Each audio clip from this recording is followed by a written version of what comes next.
beautiful. Kind of talking about reviews, man. This next anime movie that we're reviewing is a timeless classic, and I'm super ashamed of like what I'm about to say about it. I have never seen Spirited Away until 2 days ago. Just hearing you say that out loud makes it changes my core temperature. I don't think I was a true anime fan until I saw that. Here's the thing about those though is that a lot of anime fans will love Studio Ghibli or they'll hate Studio Ghibli because it appeals to people who are not anime fans. And I hate that. I hate that. That people hate that. You know what I mean? It's like there are people that are just like film fans that watch Ghibli's work and they're like, oh, it's a film. Like, I appreciate it as a film, not as an anime. Which was so cool because like when I was watching it the entire time, I'm like, yo, I can see why people that like don't like anime, like they don't like any other anime. Like anytime I ask them like, oh yeah, what's your favorite anime? They're like, Spirited Away or like any other Studio Ghibli movie. And I'm My Neighbor Totoro. Yeah, like anything like that, and it's like, I'm like, you don't like anything else? You know what I mean? And they're like, no, just that. I'm like, okay. Now you're like into watching anime that, films. I can, yeah. They're like anime film. That's an anime film. This is not like, yeah. No, which that's great. totally that's like a whole nother ball game, anime films. Mm-hmm. Like I have a shelf full of just like movies that are anime that never had a series ever. Yeah. No, we'll get into that another day. Another day. Yeah, dude, let's roll into that review. Spirited Away, dude. So, first off, I just want to give the highest regard to Hayao Miyazaki, who was the creator of Spirited Away, and his team for hand drawing that whole movie. Beautiful. So good. It was so funny, like, when, watching it now, I'm like, all right, this is aesthetically pleasing, like, I can see, you know what I mean? Like, it's just so, and it had that old style of anime feel to it, and, like, that's what I loved, and that's what I need to come back into newer anime, like, things that are coming out now, and I don't think it will, because it just takes so much time to do that shit. You know what I mean? That's why it spends, years. Yeah. It was years between movies. Yeah, it just like the detail and everything. Like I think I've said this about like Cowboy, in an instance where it's like you can pause it in any section that you're watching, and I can point out every single detail. Now, if I pause a fucking episode of Dragon Ball Super, they drew a little smiley face on Goku in the background, and it's fucking hilarious. You know what I mean? They drew a small little smiley face in it. Are you serious? Dude, I will have to send that to you. I will have to post that up somewhere. Post that on the Instagram. Yeah. Everybody go comment on that picture of Goku with a smiley face. I swear, it is the worst thing ever. But, I can't hate them. It takes time to do this shit. You know what I mean? But it's lazy. It's lazy. It's a little lazy. Because they're pumping episodes out, like, every week. You know what I mean? Like, Dragon Ball Super was pumping out an episode every Sunday. Yeah. And, look at, Spirited Away. Those movies take time. Those take years to come out. Dragon Ball See, Super those movies, those are about art, money. though. That it's art, yes. If you look it's at art. it, yeah, it's art. And that's still, we're talking about that today. You know what I mean? Yeah. What was the release date on Spirited Away? I didn't get to look at it. Spirited Away, I want to say it came out here. Let me look it up real quick. I want to say it came out 98. 2002, actually. 2002. Really? Which is that the American release? That was probably the American release. Stumped you, motherfucker. You stumped me good. I have 2001. Okay, yeah, it's all. Okay, 2001. What was the original air date? All right, so so if it was 2001 in America, it had to be 99 or 2000 in Japan. It was 2000. It's a 2001. It was 2001 when it all came out. Okay. Which is really surprising, you know what I mean? Because when I watch a movie like that, I'm like, oh, it's just so 90s. This is 90s style. Well, all his movies look like that. This is great. That's his style. Do the newer do the newer Studio Ghibli movies look like this? I really fucking hope so. Some of them. So the last one that looks like this, I think, is called The Wind Rises, and it was the last movie that Miyazaki was working on. And then there's another. There's Ghibli North and Ghibli South. Oh shit! Now, Miyazaki worked in Ghibli North, and then there was another Ghibli studio that released My Neighbor the Yamadas and Pompoko, Okay. and like a couple other movies, and they look different. Okay. You can tell that they had like different producers, but all of Miyazaki's work looks the same Nice. because that's his unique style. That's so cool. Yeah, I didn't know about that whole, like... I'm going to have to really read into Studio Ghibli. I didn't know they were split up in North and South like a fucking war. Are they cool with each other? Or like, are they like... Is it a cool? turf war? Is Like it a turf war? Like, who's putting out the best movies Totoro here? versus Pompoko? Yeah, no. Yeah, that's fun, crazy. But yo, roll into the review a little bit. I'm gonna kind of just do a spit overview of it. Then I want to break some scenes down that I really, I was looking at it, dude, and I would awesome. break them down. And I'd be like, I would look at these scenes. I'm like, fuck, like that is. Yep. This movie hit me really hard in a way because this movie starts out in a very quick pace. It's a quick pace throughout the entire movie. Oh yeah. It's a 2.5 hour movie, but it is going, which is a good thing. And then I'll get into my flaw about that later. But you have I can't pronounce her name correctly. Give me the full. I don't want to fuck up a name. Chihiro? No, I can't. Chihiro, right? So you have Chihiro moving to a new city, to a new town. Parents are going, and then they stumble across what they would say, amusement park, but it was really like a bathhouse. It was totally. That's the weird thing about Spirited Away. There's a lot of adult themes. Mm-hmm. A lot, like it's a bathhouse. Yeah, which is something that you wouldn't see in an American film. Yeah, in American, which is not common here. It's even though they were 2002, it had a really it had a 90s feel to it. It did because if you look at it, he mentions that it's talking about the 90s a lot, so it still has that 90s technology kind of a little bit. But I caught on to like I caught on to the plot of the movie really early on. Is when they started to eat the dinner. Like they were really trying to get her to come in as well. You know what I mean? It really was like the theme of like gluttony. That's what the whole movie. And then he started talking about like, oh, I got credit cards, I got cash, I got it all. I'm like, so that's when I really started to catch on. I'm like, all right, this is what this movie is gonna be about. You know what I mean? Like I can kind of start to feel that she's pure of heart. Like she is just a kid. She doesn't want pure of the heart of the cards. Your move. No, I was kidding. Yeah, Dark Magician. I was waiting for that to happen. You have like Dark Magician Tourette's. Yeah, It's dude. Like, yeah, man, I love the movie Dark Magician. So catching on to that really, it was so fast paced. Like 1 second, she's moving to a different city, and then boom, we're in a spirit world. We're in some kind of different.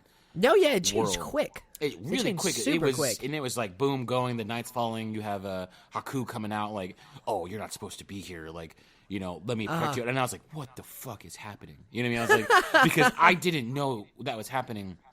But then also when I was watching this, where am I? First of all, I watched the dubbed version. I'm not sure what version you watched. You watched it? Okay, so I've seen both the dubbed version and the subtitle version. I've seen clips of the original version. I personally, this is going to be one thing. I like the dub version. The dub is better. okay. I loved the dub.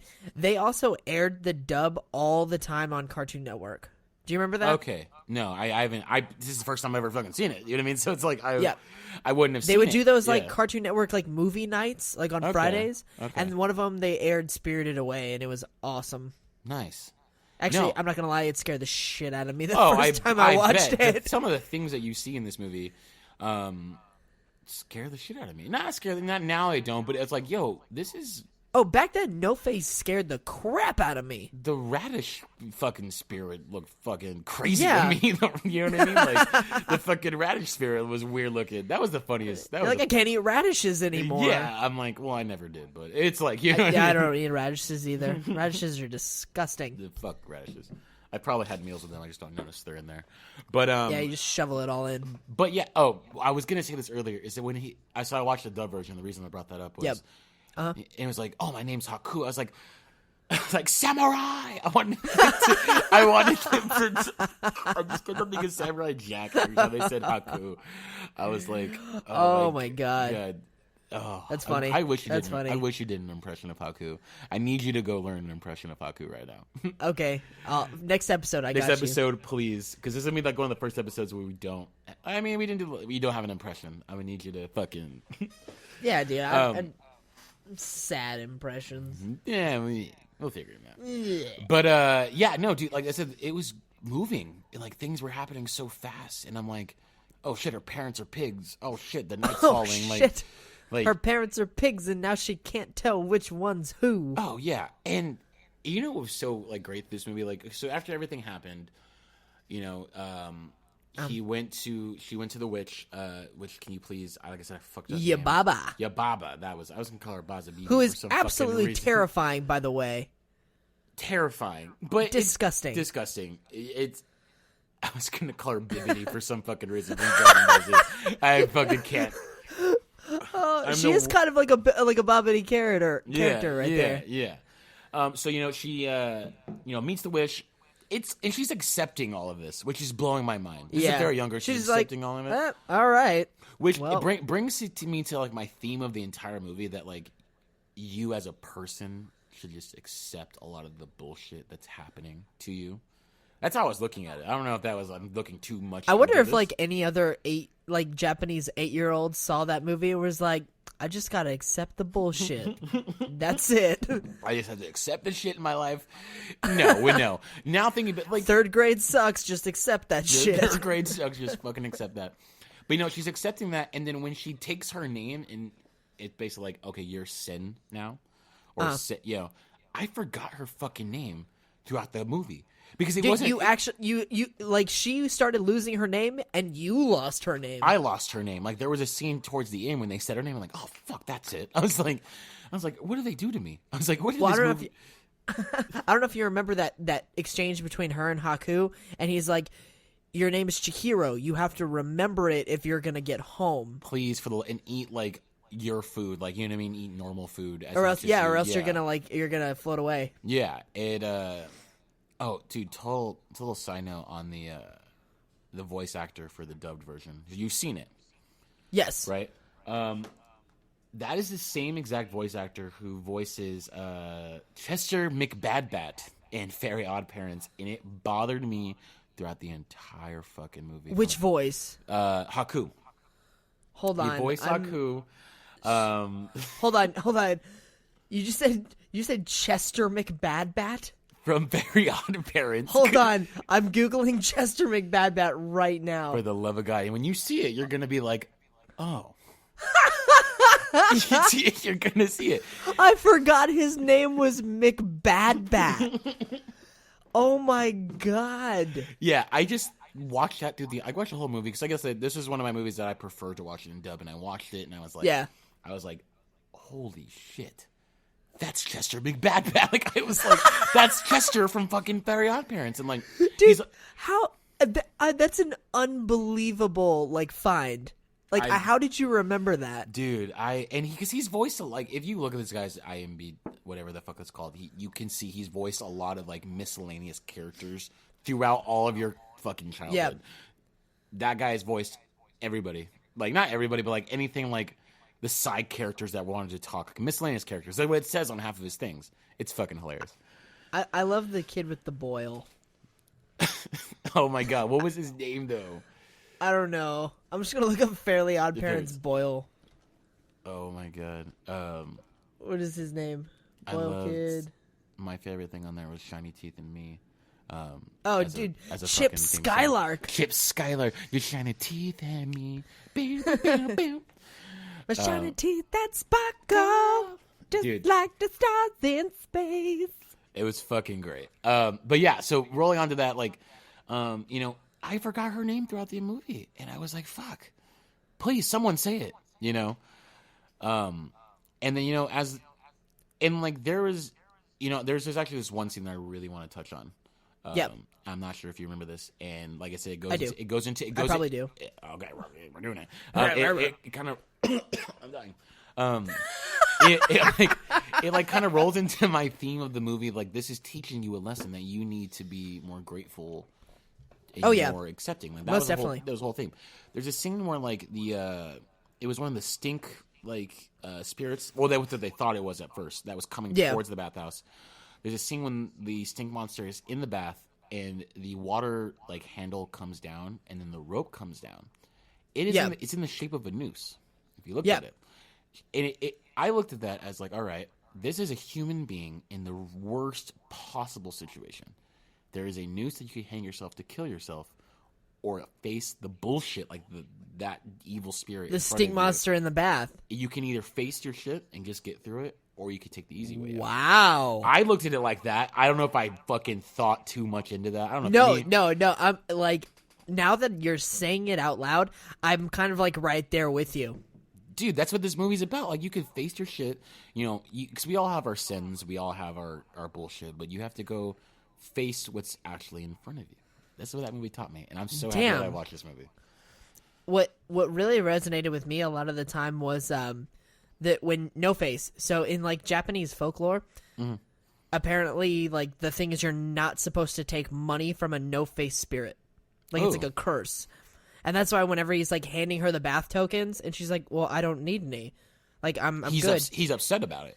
Yeah, because he wants her to take it. He wants you to. That's why he's so attracted to her. Yeah, he's so attracted to her because he's like, this is not what's supposed to happen. He's exactly, and yeah. That's why he like freaks out, and he's like, well, he's giving everybody the gold and stuff, and they're just like, yeah, give him more, give him everything. He's the richest guy ever. But like, no, he's feeding off of your greed. Yeah, and like, when he was like, take this gold, like, this is what I want you to have. She's like, no, thank you. I don't need any. I have other things to do. And he was like, it was crazy. Yeah, it was crazy. And then the gold ended up disappearing because it's like, money is just bullshit. You know what I mean? At the end of the day. And, yeah, dude, this movie taught me so many fucking life lessons. Like, when I was watching this movie, I was like, damn. I could have benefited from this growing up. I was like, I could have like used this shit like from this movie if I would have picked up on it growing up. You know what I mean? Well, that's the thing is like a kid, I didn't understand the symbolism. I looked at it just like, oh, this is a cartoon movie, but I didn't understand like, whoa, this has like super dark undertones. Yeah, no, and it's like that's what's gonna happen. That movie these movies are. The things that are happening in there are for adults, but like a lot of the artwork and a lot of that stuff is for the younger generation. You know what I mean? But kind of rolling into it too, that there's also a small issue that I had with it is, the pacing. I felt like when she went to give back the golden seal to the twin sister, which if you know the name, please say that because I cannot remember. Oh God, Baba's twin sister. Well, we both know what it was. So basically, like, when she's taking the gold, the gold seal back, I felt like that pacing was very fast. There was a lot of things. Zeniba, yeah. There was a lot of things happening there that would have been really good. That would have been if you would have like just maybe cut some other not scenes out, like spent less time on some things. We could have added a little bit more story to that. You know what I mean? Oh, yeah. Because I felt like it was like, oh, hey, you're here. I knew you were coming. Cool. We're all good. You call me Granny. Like, yeah. You know what I mean? I just felt like that was really rushed for me. Uh-huh. But, yeah, that's my only issue with, like, pacing-wise throughout the movie. Other than the movie's great, just the pacing at the end I felt like was too fast. No, I mean, I can understand that. I feel like they kind of had to rush that a little bit because they put so much emphasis on that first half of the movie. Like, with the bathhouse, there's just so much in there. There is. Then they set up. I mean, I feel like they were doing a lot of like long shots of like just setting up artwork wise. I mean, because it's beautiful. It's fucking beautiful. Yes, please. You spent like so much time on that. Yes, aesthetically, it's absolutely amazing. Yeah. Also, one side note that I'm glad I remembered at this moment: the boiler room. Guy. Oh God! Doesn't he look like the villain from Sonic the Hedgehog. Dr. Robotnik. Yes, I knew you were going to say that. He looks like Dr. Robotnik, and I was like, what the fuck? I was like looking at that. I'm like, I don't know who came first. Oh, Sonic. Kamaji. I know Sonic. I know Sonic came first. It's an 80s game. But oh my God, that looks exactly like him. And we were watching it the other day, and I was like, this guy always reminded me of Dr. Robotnik. Always. Yeah. It was my first time, so I thought I saw that. I was like, oh my God. I was like, that's the fucking... It was... that shows like how much influence like they take from like character design from other things. Yeah. I mean, if you look at that, like... which, I feel like we're going to be doing a lot more reviews on some more Studio Ghibli movies, so I feel like I will start to pick them out and tally them. I have all of them. I have all of them. So you pick them. I'll watch them. We're doing it because, like, hey, this is also another thing. This was the first Studio Ghibli movie that I've ever seen. You have like 15 more to watch, and I'm fucking excited, dude. I'm so excited. Like, this got me so ready to go. And dude, it was a great movie. It was just a great movie all around. 10 out of 10. One of the best movies I've seen, anime wise. You know what I mean? It brought everybody together. Like, there's people out there that don't watch anime, but they're like, yo, fucking Spirited Away is my shit. And I'm like, oh, yeah. I respect them now. I'm like, because the hardest people to please are anime fans. And dear God. Nothing could be more true. It's the fucking worst. It's them and Star Wars fans. Marvel fans, you throw anybody. Oh, I don't know. Star Trek fans are pretty bad, too. Oh, fucking, oh my God. If we could do a review on Voyager, Star Trek, we could go. Oh, my. Here's my review on Voyager. Ready? Go. Fuck Voyager. Fuck you, bro. That was Jane, fucking Captain Janeway, man. That's my girl, man. Dude. That's my girl. No, okay, man. hold on. Okay, not Voyager. Fuck Deep Space Nine. Okay, fuck Deep Space Nine. Okay, yeah, we can say fuck that one. We agree with that. I heard actually the Star Trek Discovery, like the new one, it's got like a linear story. Like, it's not just like individual episodes. Like, it's a whole storyline. Weird. I have not seen a Star Trek do that. I've heard really good things about it, and I haven't committed. One day I will get into that. I mean, Voyager was my shit, and that's the only one I've seen. I mean, I've seen the original Star Trek, and like, you can't like TOS is great. I'm personally, I loved Next Gen. Next Gen was just. Oh yeah, I mean, Captain Gerard Way, you had all that, and. Did you just say Captain Gerard Way? No, I did. Captain lead singer of My Chemical Romance? Oh my God. What was his name, though? What was Captain Jean-Luc Picard. Why did I say Gerard Way? What the fuck is wrong with me? Why the fuck would I say that? He's captain of the Black Parade. He's like... Oh my God. I hope my uncle never listens to this because he would be so disappointed. He would kick your ass. He would kick my ass if he heard what I just said right now. Captain Gerard Way. Gerard Butler. When I was in space, my crew. Oh my God. Oh my God. But yeah, no, dude. So rolling back, I'm gonna segue back into Spirited Away. 10 out of 10. Fucking favorite. I'm sorry. It's okay. Dude. Continue. This is. Oh, I'm just picturing like all the dudes in My Chemical Romance on the bridge of the Enterprise, just like, we don't know what to do. We play music. Beam me up. It's like I don't know any other members of that band, so I couldn't say beam me up. I couldn't say beam me up member of band, but I don't know any members of the band. Beam me up, Frank. Beam me up, Frank. Yeah, no. Anyway, Spirited Away, fucking 10 out of 10. Yep. Best movie. Totally agree. So good. Totally agree. Still to this day, it is like right now. It only so for the longest time, it was like the number one like top selling animated film in Japan ever, and then I think it was like last year, that movie, Your Name, Kimi no no wa. Did you hear about that one? I cannot say I did. No, so they came out with another movie, like another studio, and it actually sold more than Spirited Away. Okay, I think I've seen posters for that. I like I said, I'd never seen a Studio Ghibli movie. Like, I always kind of avoided those because, like, I'm super, like, me personally, like, and I'm trying to get into more of it. I'm super into Naruto, One Piece, One Punch Man. All those are just fighting, blah blah blah. Yeah. I'm starting to get more into like good animes or movies with just great storyline, heartfelt messages, a fucking whatever. You know what I mean? Like a Hallmark movies for animes. You know what I mean? These are Hallmark movies for animes. Are Studio Ghibli movies the Hallmark movies of anime? Yes, they're just what I mean. They have the lessons. You know what I mean? So I feel like, well, I like that. Like a lot of Ghibli movies in America come out through Disney. Very true. I saw that when I was like looking into a lot of things. I was like, Disney. I'm like, fuck, is Disney putting this shit out? Like Disney put out The Wind Rises. They put out My Neighbor Totoro. They put out The Secret World of Arrietty.